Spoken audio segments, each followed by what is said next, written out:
Hey everybody, and welcome back to my channel. My name is Jeremy, and today I thought I would talk about manga. Manga is such a joy to me, and I found out this weekend that I really like to have a manga series that I'm reading kind of on the side of some heavier books. Right now I'm reading a pretty intense fantasy, and I'm doing a lot of tabbing, I'm doing a lot of remembering, learning a new world, and there are a few times this weekend that I just grabbed a manga because it's a little bit of less intense read and a little bit more just fun and easier to comprehend. So I thought, why not tell you about some of my favorite manga right now? The first manga I have to talk about is Dandadan. This is one of my favorite series right now. This is actually volume number 2 because I lent out the first to a friend, and I will lend this series out all the time because I love it so much. The main plot of it is that we have one character here who believes in aliens. We have another character here that believes in ghosts, but the two don't believe in each other's belief, and they basically challenge each other to prove that both aliens and ghosts exist. And what goes on from there is just crazy fun, and it's very action-packed. It's very adult humor. It is definitely fan servicey. I've had a friend describe it, but the character moments are just so strong. The storytelling is so funny. I don't think I've ever just laughed as much in any manga that I have with this series. It's just such a good time. You get some epic transformation scenes, you get some epic fighting, and Dandadan is just such a good time. Currently, there are 7 volumes out. There is an anime adaptation. There is an anime adaptation. We are currently on volume 7, and volume 8 will be coming out in July. So this is pretty early on in this manga's lifespan that if you want to jump into it and join in on the fun, I highly recommend it. It's definitely a wild, exciting time. This is definitely like one of my favorites that I'm reading right now, for sure. Next, I'm going to be talking about Chainsaw Man. Chainsaw Man has an anime out about it already, but I do genuinely believe that this is a fun, interactive, and epic anime to get into. Obviously, the main plot is about a young man who becomes a chainsaw man devil hybrid, and in this world there are devils all throughout the world, and humans can make contracts with them to gain powers or become like these hybrid crazy cool individuals. And Chainsaw Man, again, like Dandadan, is definitely fan servicey, kind of wild humor, but also Chainsaw Man just really delivers on really, really good character moments, really deep, insightful things that we follow Denji, who as a main character is kind of dorky, kind of just wants one thing, and it's always sexual.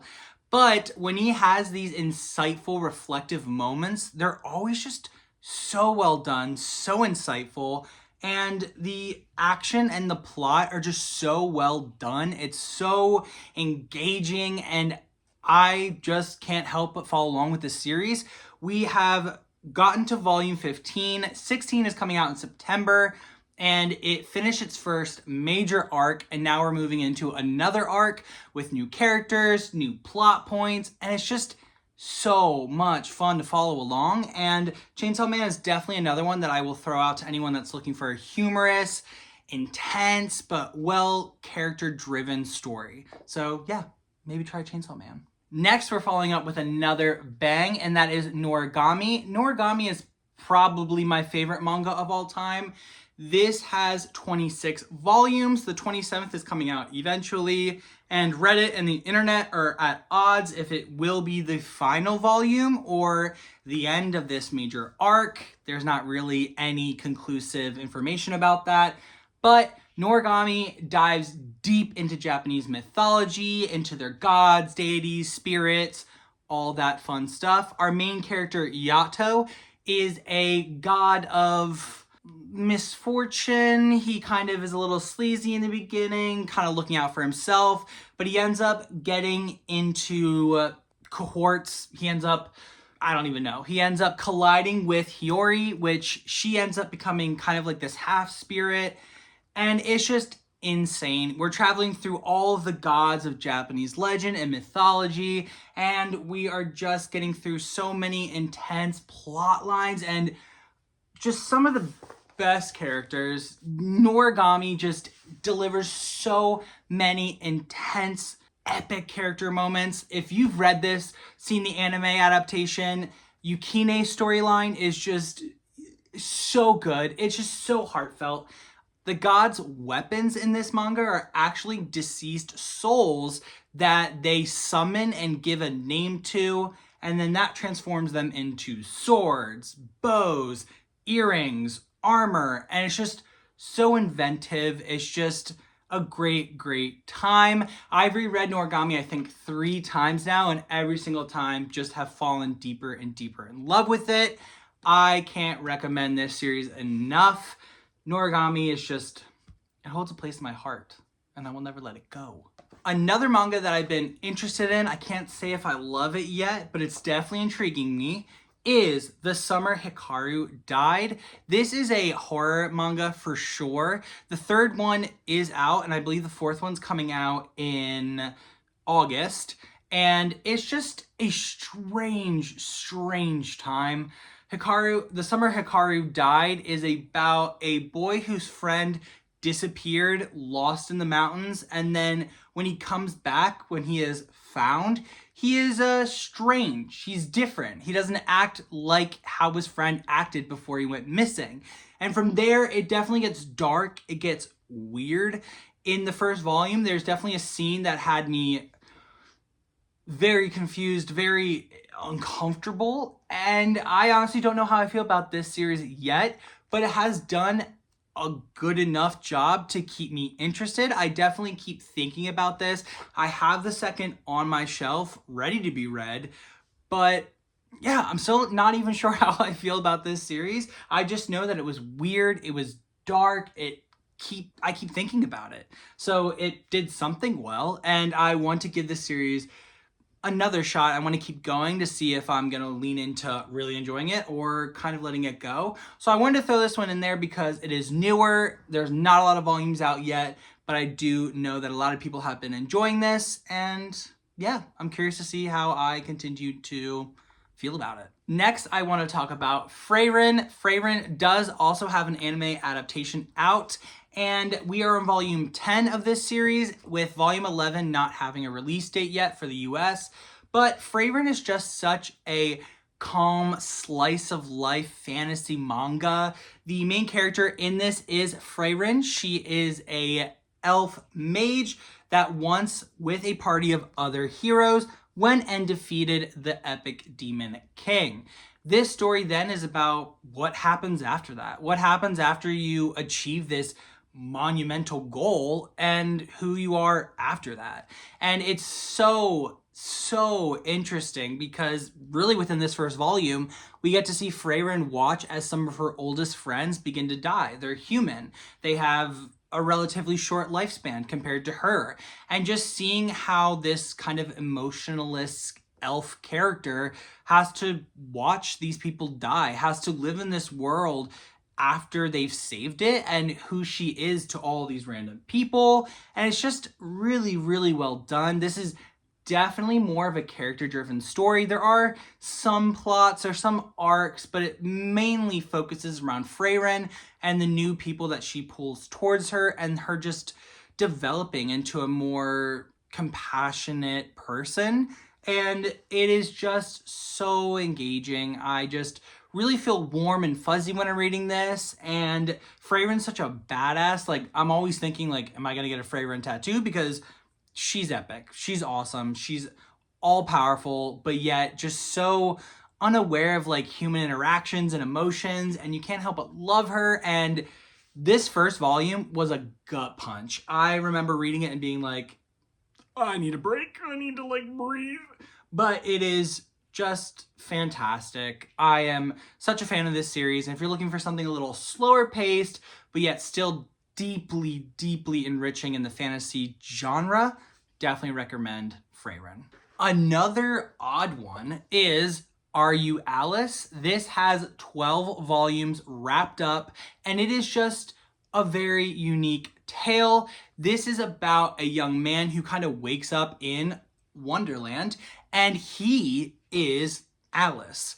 And the whole idea is that he is in this competition to basically kill the White Rabbit. A disillusioned young man in search of something stumbles into the weird and wacky world of Wonderland, where, as Alice, he is thrust into a murderous game of kill the White Rabbit by command of the ruler of the land, the Queen of Hearts. But while Alice rails against the role that has been forced upon him, he has little choice but to comply. For in Wonderland, not sticking to the script can have deadly consequences.